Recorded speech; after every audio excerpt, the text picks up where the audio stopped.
Hi, folks. This week on the podcast, I sat down and talked with Rory Nugent.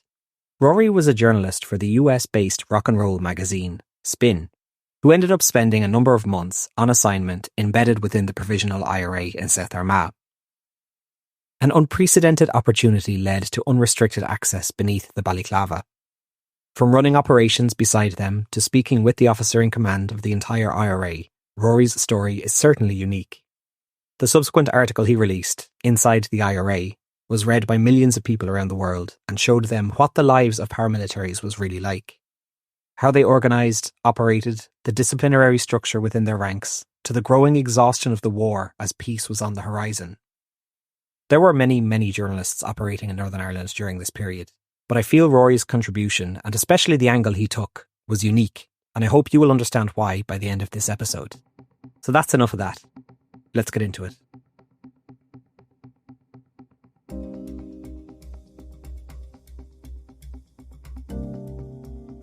This is the Troubles Podcast, a podcast about the violence and bloodshed that occurred in Northern Ireland, the Republic of Ireland and Great Britain, as multiple sides and organisations waged a bloody conflict over the status of Northern Ireland. The first question I had for Rory was to ask why exactly a popular US-based music magazine wanted to interview the provisional IRA in the first place. Mostly because of the publisher of the magazine, the guy who owned the magazine, Bob Guccione Jr., who had a friend who was tangentially involved with the IRA or liked the IRA, an Irish guy he knew.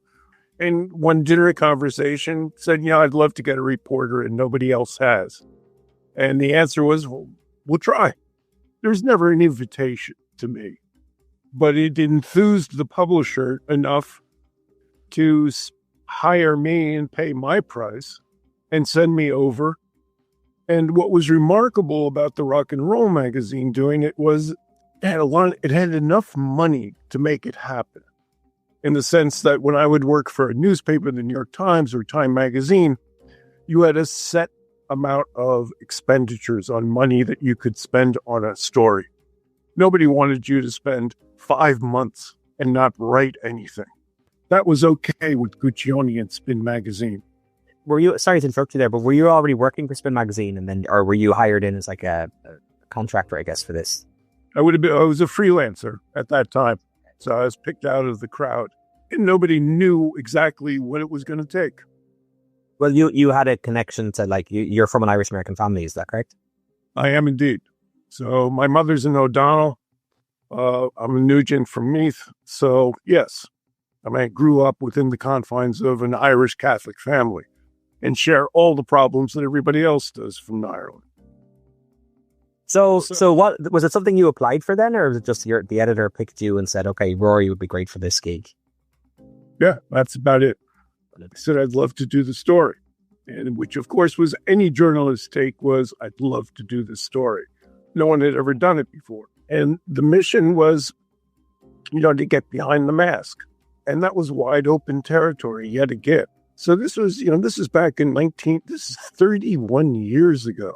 And try to put that in the time machine, we weren't that familiar with what terrorism was at that point.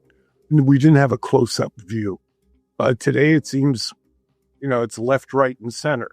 So it was, for me, wasn't an adventure. It was a driving force in life as a journalist, was to get this story. How to do it? Well, I'm going to have to go and figure it out as I go because nobody else has done it. There was no roadmap to this. So he had permission from his publisher, and now he needed to figure out a way to make communication with the provisionals, which ended up taking a good bit longer than anticipated. I left right after Christmas 1993, and I arrived in Dublin. Immediately went to Belfast. Understood that probably the worst place for me to be was in Belfast. Too many other journalists with somewhat of a same mission as I. So I moved to the Midlands, Mid-Ulster, where, I would stand out and I could get my message across. People could observe me and I could be vetted. And that's where I stayed for the next 2.5 months. Drive into Belfast occasionally, drive around the rest of Northern Ireland. Walk, became, that individual going to bars who people understood what I was looking for, but no one ever admitted or said anything that was quotable about the IRA. Finally, 2.5 months of waiting. And this was the kick for the rock and roll magazine, is throughout this entire time, the publisher is paying for my hotel room. He's paying for food. In almost any other, certainly in any other media that I'd worked for, nobody would do that. It was just 2.5 months with nothing, no progress. Nothing. No way. Yeah. And you report back to your editor, I think I'm getting closer. I don't know. And that's the fact of the matter. There was no getting close to anybody that you suspected was part of the IRA. You were left at a distance for good reason. But you would put the feelers out. So it was known in the town that you were looking to connect with. Absolutely. It was known. You could overhear people whispering, "Oh, that's the guy," when you'd walk in a bar. You'd become friendly enough with bartenders who would act to relay certain messages to you and for you, but you never knew. And people were watching you the whole time. And it was it was like a dog and pony show that I was putting on for the people vetting me. Let's go for a hike, says somebody, to see how you are physically. Can you handle going on an op? What happens when you're walking and then suddenly there's not an explosion, but a clap, something surprising you? What happens to you? What's your reaction? Nobody was going to take a chance with me. Meanwhile, my girlfriend back in America is getting, coffee dates with people. Who's your family? Who are you? Who do you live with? Who's your mate? And so that was easy enough on that end. But it was a very full resume checking, fact checking background. How would they have access to your girlfriend's information? It's easy. This was back in the day where you could look up in a phone book. Picked up the phone. Who's that voice on the other end? Where did I live? Again, very easy. And then, after months of waiting, contact was made.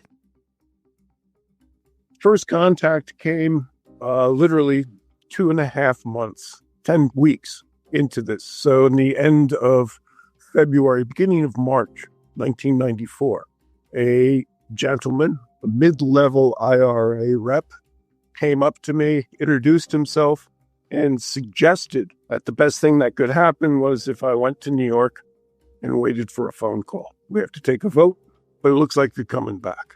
There's not much you can say except you go with it. Okay. So I did. I went back to New York. And then yet again, I have to meet the publisher, the guy who's paying this. And I pump out a 25-page report on what I think is happening. But certainly the background to the story, and to block out a story and to go over with my editor questions that we would like to investigate. I'd be curious, what is it that you guys wanted to investigate? What is the life of a paramilitary? Not so much what is the life of a paramilitary. That breaks it down to very mechanical questions. It's as much about what goes through the mind of a volunteer between the time he kisses his kid goodnight and then goes to dig up an Armalite. And in most cases, people were very frank and said, I never thought about it. It was so much a part of life. It was something that they've been doing since age 17, 18. And now that they have kids and multiple kids, it's just part of life.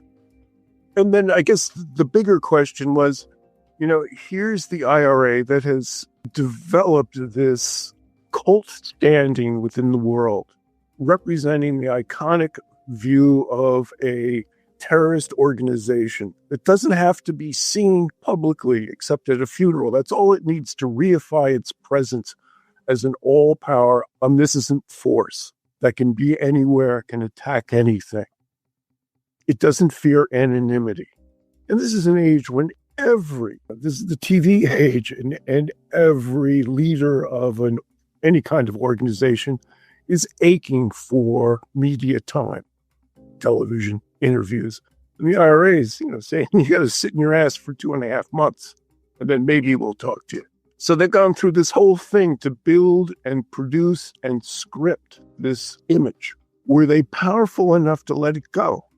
Can they let it go? So if they tell me that, yes, we're ready to disarm, is that believable? I mean, what does it take to get inside of that answer? And that's the part of the quest. So you have to now make other smaller questions that lead up to the big answer of, yes, they are powerful enough, are committed enough to let go of something they've spent their entire lives, careers, and structure to build. Questions like that.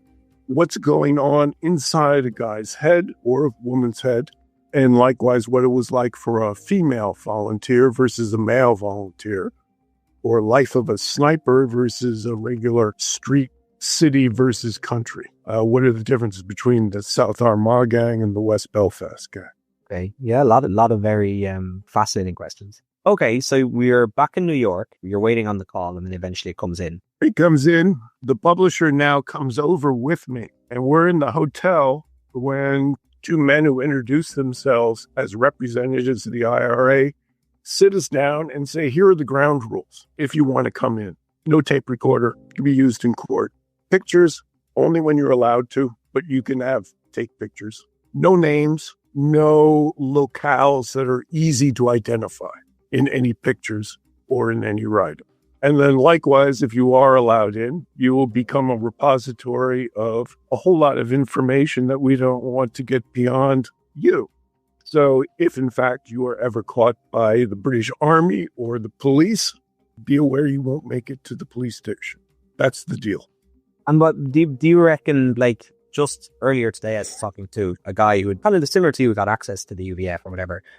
But one of his big concerns going in was, do they just want me to be a puppet for what they want the world to hear? Was that ever something that you were a little bit concerned about? Like, am I just giving them a platform to say whatever they want? In many ways, I was a shill and admitted it up front in my story and my piece. I was not interested in presenting a two-sided, balanced story. I have access to one side and I'm going to mine it for all that I can, and I'm going to go as deep as I can. For a facile, you want to write a proclamation, hire a PR guy.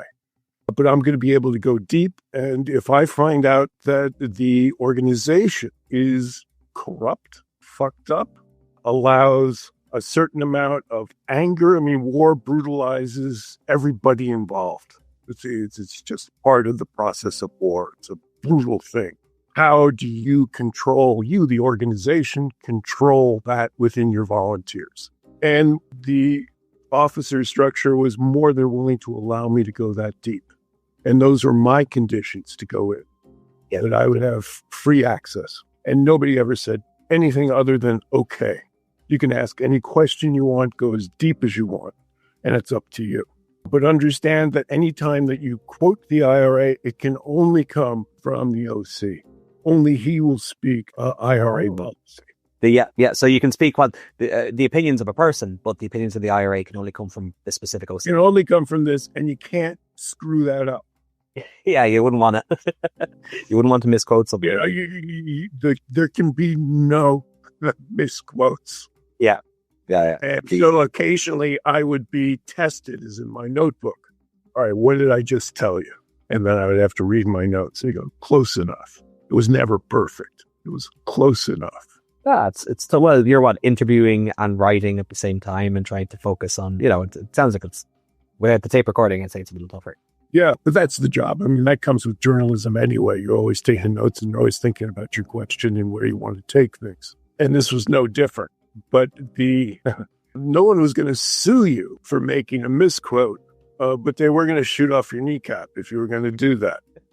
And that was the deal going in. There was no doubt in anybody's mind about how this would work. And they took a big chance on me, on that I would write a balanced story. What do you do about guys who are too affected by the brutalism? Do they beat their wives? Do they beat their kids? What happens when that does come forward? What did you learn? That individual is immediately bounced.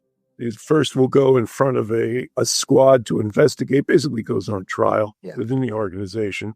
And it will be local first before it gets into anything beyond the local leader of, let's say, 2 or 3 cells. Only because it's just so small. But the cell structure still exists. or did back then.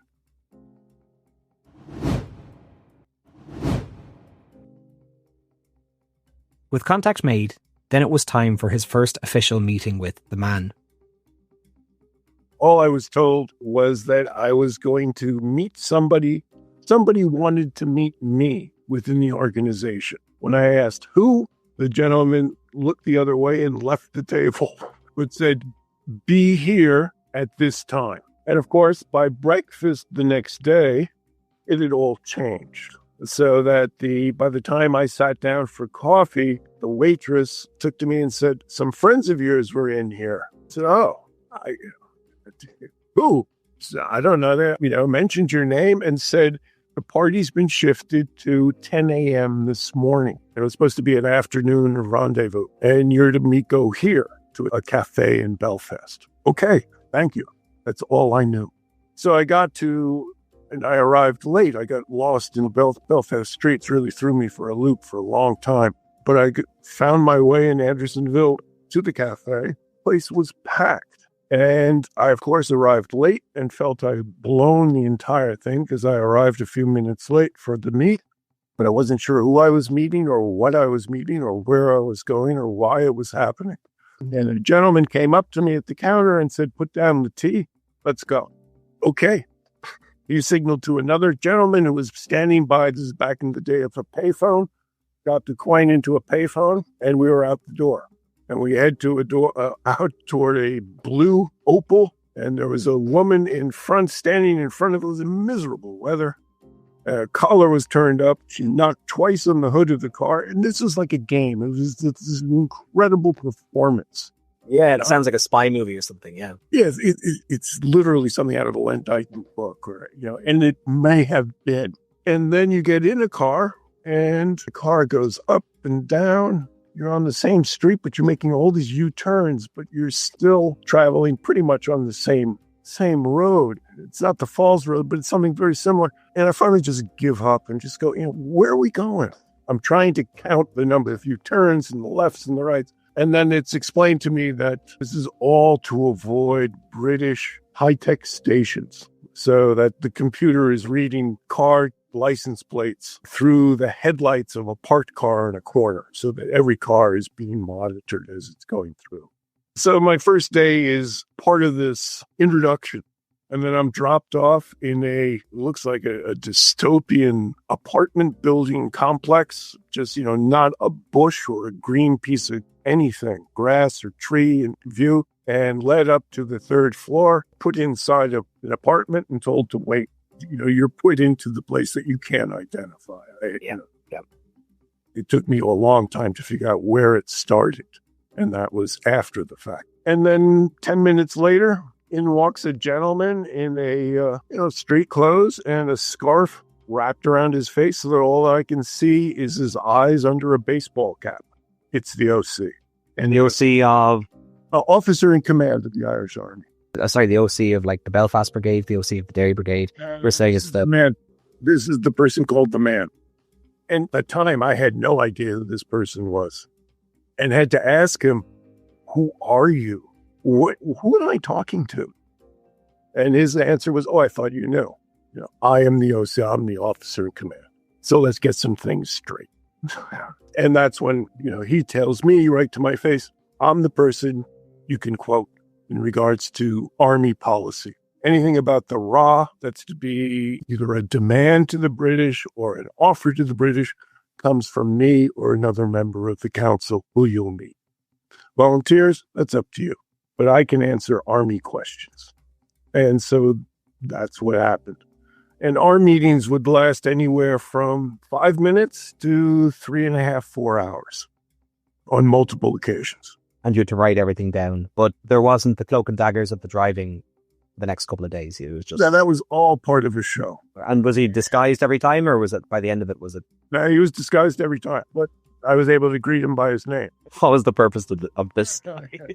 Felt comfortable under a scarf. I don't know. Okay, so over the course of this conversations with this individual, then, I don't know, do you feel he really, truly opened up with you? Do you think he was just telling you rhetoric? The first time that we met was all part of the show, telling you exactly what he thought any journalist wants to know I have to write a good story. What's going to get you on the front page? Which for me was, I just sat there just staring at him. Hey, this isn't the shit I want.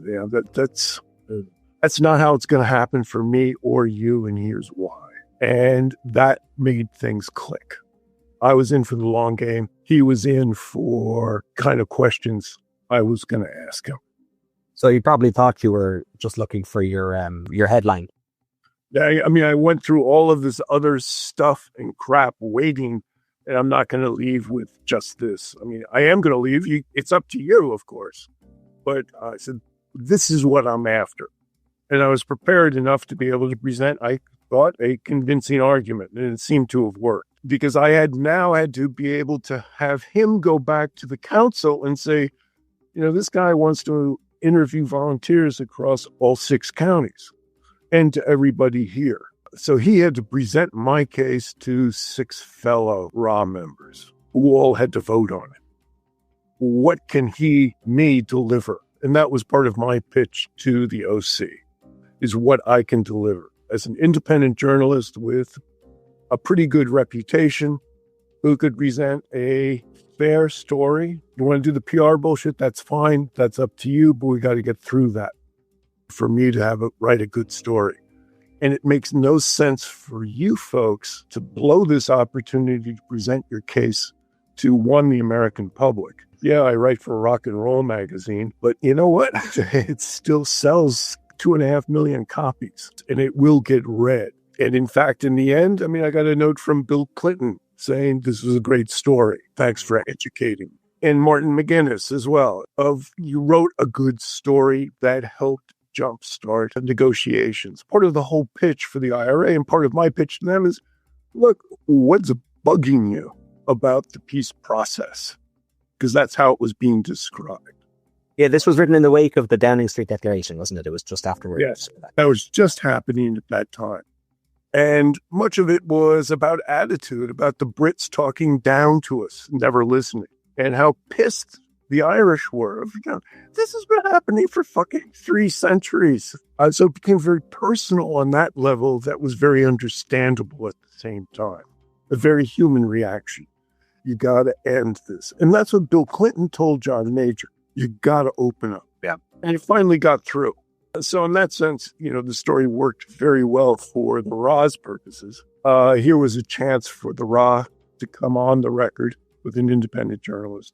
We're ready to cut a deal, and we can assure a deal is going to be held to. So the Brits had, for a long time, said you can't control your volunteers. There are guys that their entire lives have been structured around IRA life. How are they going to be able to deal with peace? And they would bring in psychologists talking about, well, all you know is war. You'll still have an inkling for war. And the IRA guys are saying, look, I don't want my kids to go through the same shit I did. It's as simple as that.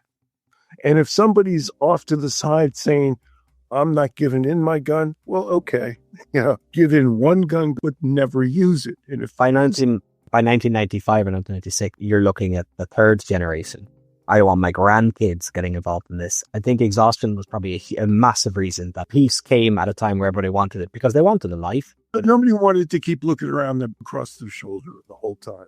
Nobody wanted to walk into a pub and be able to figure out where the doors are, where the windows are. No, that stuff it was gotten really stale. And the culture has become stale because of it. So what sort of operations did Rory end up witnessing? One operation, of which there's video evidence of, shows footage of men wearing balaclavas entering a nightclub and reading out a statement to a cheering crowd. That was a small op. That was a community announcement where part of the West Belfast Brigade went into a disco at night. And one of the members took to the stage and just said, if you see a kid hanging off an RUC truck, tell him to get off. We've had to abort time and time again ops because of civilians in the way that didn't have to be there. These are kids joyriding. These are people thinking they're having fun, but in fact, they're screwing up our operations. If it has anything to do with the RUC, just stay away from these people, please. So everybody stopped and listened. And the poor guy who was reading it couldn't have been older than 25. I'll call him Porrig, for lack of another real name, who I met later on an op involving an Armalite in his hand, and he's rock solid. But on the stage of a disco, announcing probably people he knew in the audience itself. See, I guess I'm forever the skeptic. So this wasn't done for you in any sense of the word. I was given the opportunity to come along. Yeah.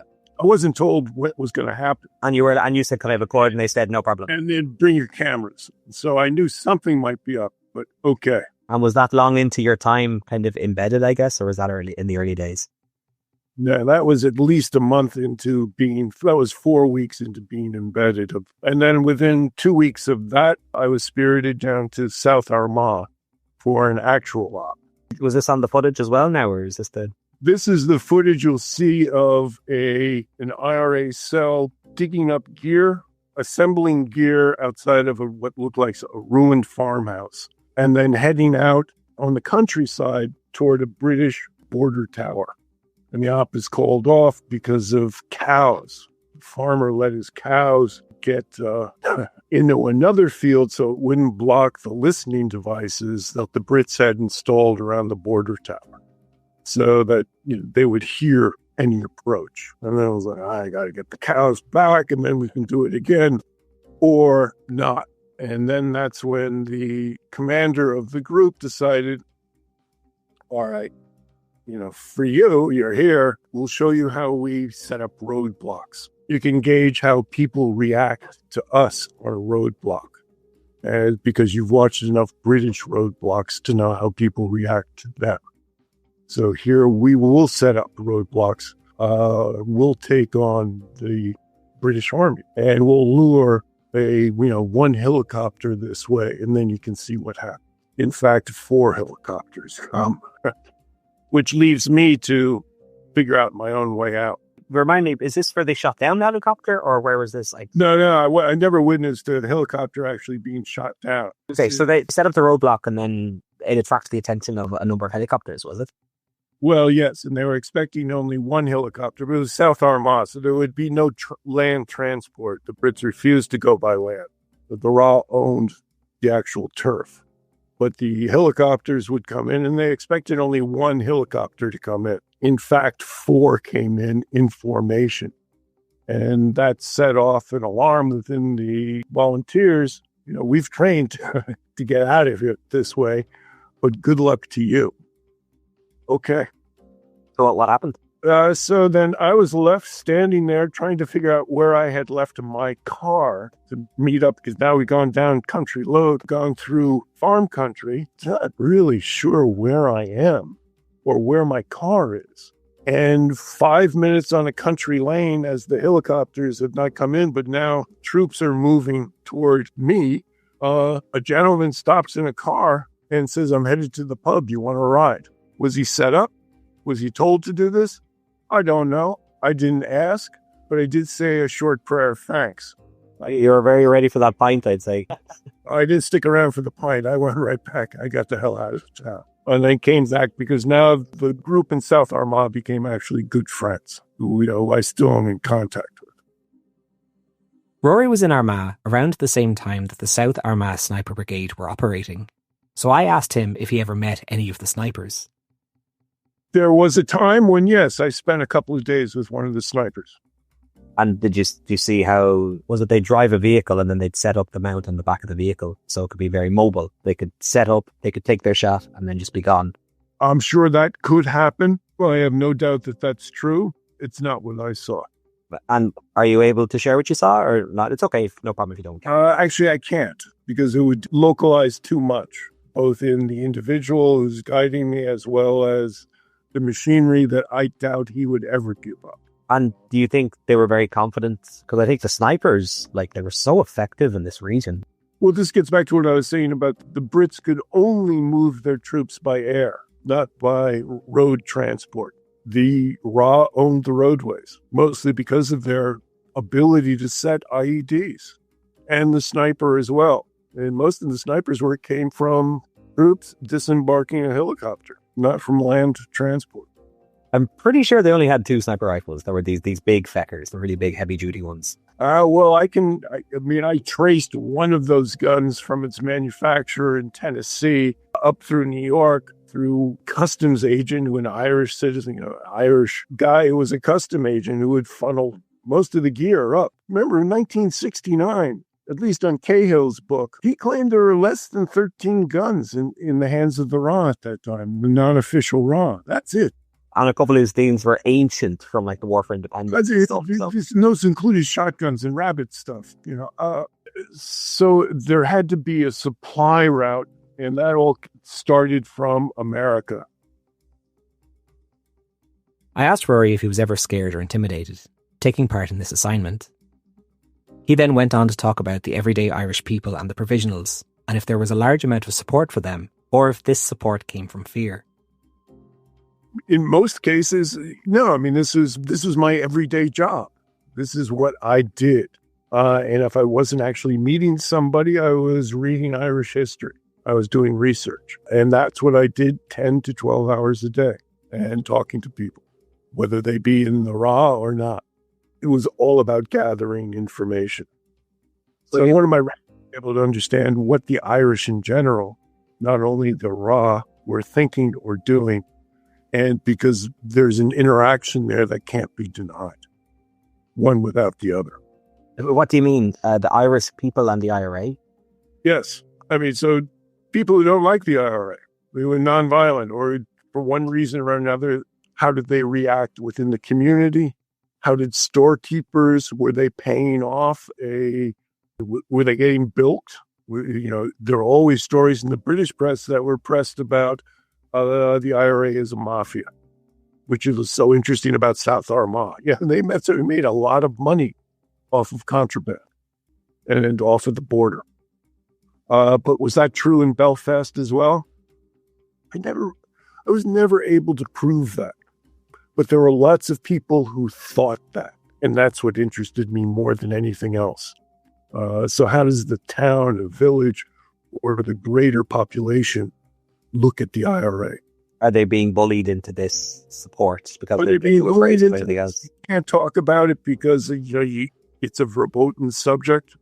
But without that kind of backing, the IRA would lose pretty much its existence. It's an existential question to the IRA. Without the public support, but how it's derived is different. But you got to have the public support. And that's what I had to figure out. And overall, the people who were behind the IRA. Well, mostly because the Brits were such bullies. And now you enter into, I think Sinn Féin has evolved into a political organization. Before it acted as a front for an armed organization that understood that this is a stalemate. We weren't going to win this outright. What kind of a deal can we cut? What for a lot of ex-IRA guys that I know to this day, it was just, it was a shitty deal they cut. It was horrible. Those who will fight to the very end were very few and far between. And I met nobody who would at least admit to me that they wouldn't oblige whenever deal was cut or approved by the council, with Sinn Féin acting as their agents. That if, they cut a deal, I'll take it. I may not like it, but I'll take it because the organization says I got no choice. I have to take it. We have to follow suit, yeah. But at the same time, the vast majority of it, this gets back to the exhaustion. This gets back to looking in the mirror and seeing their kid behind them. And enough money had come in from Britain in forms of the dole and in forms of housing to make other lives palatable compared to what it was in 1969, when discrimination was so in your face. So at least the schools are providing an avenue. When I was there, if you were a male, a Northern Irish Catholic male, the odds were better that you would go to jail than you would to go to college.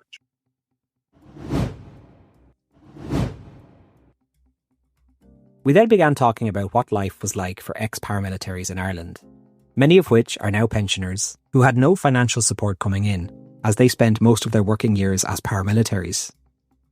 How does the Provisional IRA look after their pensioners? And that was a big problem for the Ra. Was, okay, now you have these people, you become the pensioner. You have to provide.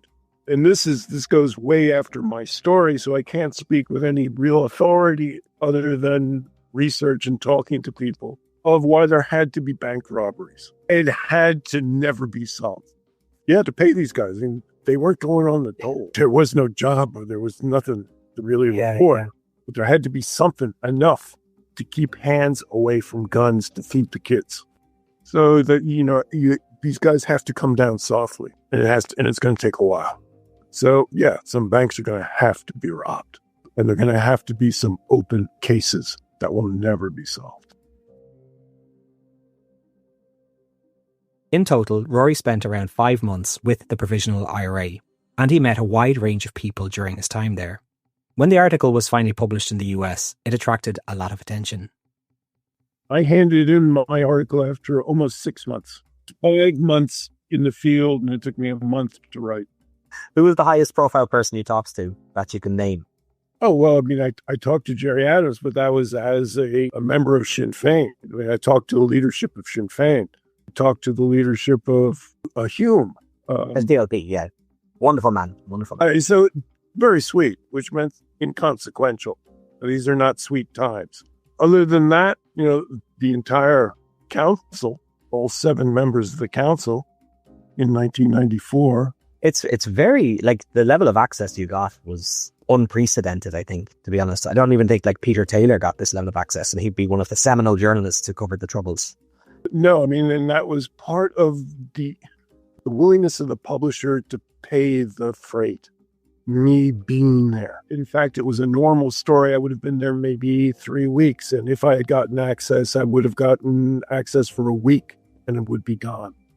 In fact, I stayed 6 weeks inside, embedded in the IRA, given freedom and ability to ask questions directly to IRA volunteers through cells in every county, as well as in Donegal, where the training came. All seven counties was open to me.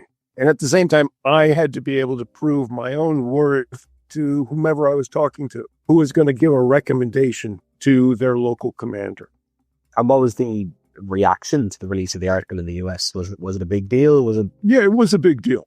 Lots of television interviews from Larry King to CNN to my own job at CNN. This was the start. But more important, it was read in Washington. As I said, Bill Clinton wrote me a note saying, I read your article, really enjoyed it. It taught me a lot. That was it. But the idea that he read it himself and didn't get just a summary from an aide, and that I believe or was told that he made a call to John Major after reading the article and urging John Major to reopen negotiations and not to take an attitude when talking to especially Martin. I always say the Good Friday Agreement in the piece is the culmination of so many different cogs working. John Hume working with Brendan Duddy behind the scenes, general fatigue happening, all of these loads and loads of different cogs. And I guess we can add another to that. Without being too grandeur or whatever, but it does sound like what you created did contribute in some way, some small way. Certainly that's what I want to believe or think, and just in myself and as a writer, that you have some impact. It was a wonderful story. I became friends with Seamus Heaney.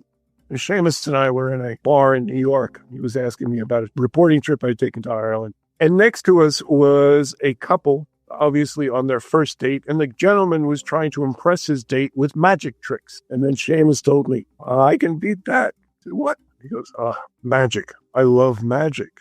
He said one day he was sitting in the reading room of a library outside of Dublin, and a woman, a very attractive young woman, came in and asked the librarian and said, do you have any books by this guy named Seamus Heaney?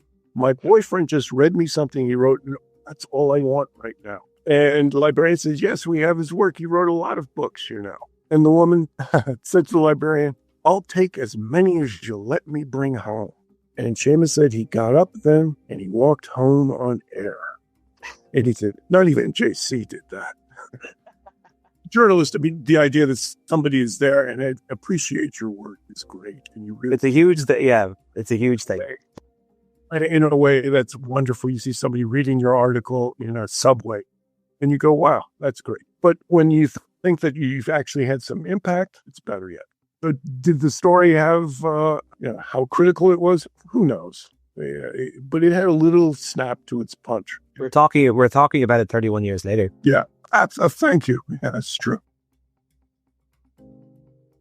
After this assignment, Rory moved on to other projects, which would eventually see him spending some time in the Sudanese city of Khartoum and having lunch with Osama bin Laden. You went on then to continue in the world of journalism? I did. I mean, after this, my next story for Spin, I was given a staff position after that, was on the collapse of Soviet Russia and what was going to fill the vacuum. And this was my pitch to my editor and to the owner of the magazine was, there's this thing called Islamic fundamentalism. I don't know anything about it. Irish Catholic New York kid. What do I know about this shit? But that's what I think is going to be next. I took off to Khartoum 3 weeks later. This is in December 1994. And then I spent 5 months with what would be the officer corps drawing the maps leading to 9/11. So the entire crew was all in Khartoum at that time under the tutelage of a man called Hassan al-Tarabi.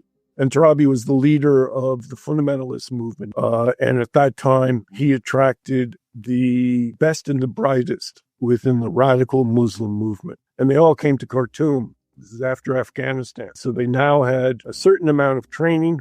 They have a lot of war experience, but mostly training. And then among them was a guy who I had lunch with, Osama bin Laden. And then another guy who I would have dinner with twice a week for 5 weeks, his second in command. Okay. So, and this is only because I'm in Khartoum. And before I left for Khartoum, I had spent, again, the publisher's money taking out professors at NYU and Columbia in Arabic studies for dinner at very fancy restaurants for 2-hour tutorial on Islam. So sorry, you went to lunch with Osama bin Laden? Yes, that's right. What was he like? Not impactful at the time at all. He was like a rich guy who had big plans, but who people respected, but didn't look to as a leader. Wasn't that sharp. Wasn't the smartest guy, but he was very well organized and understood how an organization works and can work. So remember that his family was one of the great builders of the Saudi infrastructure. So they built the roads, they built many of the palaces, and they built the housing for the high-end Saudis. While a high school college kid, his job was to shadow the former CIA agents who are working for his father's company on organization when trucks come in. So he had all of these former company men, CIA guys, who would naturally work for the Saudi government or anyone else who would help build the infrastructure. They knew how, because maybe they didn't know the actual mechanics of building a road, but they knew the logistics of the rock guys got to get here, and then the sand guys got to get here, and then the macadam guys got to get here in this way. And so they taught bin Laden how to use a clipboard, how to organize this stuff, how to make it work in a business-like manner and build whatever you want on the grandest scale. These were all ex-CIA and British intelligence agents looking for their next job after retirement. These are the people who were teaching him how to make it work. So when he got to Afghanistan, he, of course, Al-Qaeda was at that time operated almost like an NGO. It connected you, your fighter, with your family back home. It provided basic services that were important to the local soldier, the Mujahideen. So he got a reputation of being just the kind of guy you want behind the lines organizing. And better yet, he has this huge wallet to make things happen. So Tarabi, the guy who I had gone to see, was most interested in him because he had all of this money and could front a huge organization. So did you say when you said front a huge organization, is that the Taliban? That would be Al-Qaeda. So this would be his own organization. And Al-Qaeda worked as Al-Qaeda, but in a different form in Afghanistan itself. They weren't necessarily a terrorist organization from the outset, but again. No, absolutely not. No, I mean, they were working with the United States at that time against Russia. And then part of his crew, as well as almost all the Mujahideen I met in Khartoum, who were so happy to be back in Khartoum because this is where they got basic training by retired SAS and Green Berets to fight as Mujahideen against the Russians. This is all part of the big game again. This is like, the planes come back to reorchestrate this play. And of course, the blowback is intense. Yeah, intense is one way of putting it. So that was my next story, was to write about, titled The March of the Green Flag. The green is the color of Islam. Yeah, I'm going to read that. So, Rory, thanks a lot for taking the time to come and tell me your fascinating story of a couple of your assignments, specifically the one in Northern Ireland. And you're always welcome back on the podcast. Thank you. Thank you very much for having me. And we'll talk again soon, I hope. That brings us to the end of my conversation with Rory Nugent. He really is a fascinating individual, and this conversation really just scratches the surface of a life well lived. He's also a sailor and explorer, and has sailed solo across the Atlantic 4 times. The 5th time he attempted, his catamaran capsized and he was drifting for 5 days before being rescued. He's also written books about some of the adventures he's taken part in, which included looking for a river monster in the Congo and the believed to be extinct pink-headed duck high in the Himalayas. To learn more about these adventures, do check out his website, rorynugent.com. That's RORYNUGENT.com. I think we'll leave it there for now. Thanks, and see you next time.